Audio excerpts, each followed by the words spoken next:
Zanu PF has called for an urgent Politburo meeting on Wednesday to discuss the party's succession battles. Ashperi mushe Zimbabwe tona kuti aiwa mubato reZanu PF kuita kudengenyeka. Sati apenda mashoko abdanyo kwa mzara naso do subscribe or like on the bell like chivina munhu kwa mchinzi.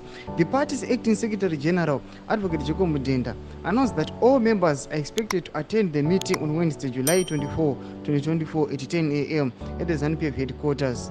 Although Mudenda stated that the primary agenda would be to provide an update on preparations for the upcoming 44th SADC Summit. Sources within the party indicates that the power struggles between Mutsvangwa and Chiwenga will be a significant topic.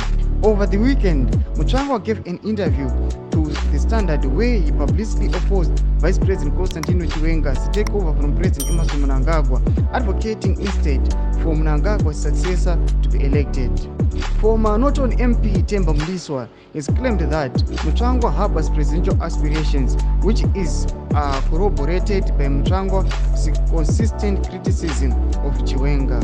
This internal conflict traces back to the 2017 coup led by Chiwenga, which ousted former President Robert Mugabe and installed Mnangagwa as the leader. Thomas Karuda Panapusins pane Politburo urgent Politburo meeting yashedzewa nokuda kokuti zvamanje Zanu PF iri kupisa iri kubhena, asi vanhu vari kuti aiwa ashedza achiti now ida kutogwa ndeSADC, but vanhu vari kuti aiwa now ichangoterminatewa yongochinja yoenda ku the main topic iri kutogwa succession. Pina comment section medu kuti mafungiro enyu muri kudii pamusoro pechitiko ichi. Musangano subscribe kulike to turn on the bell icon.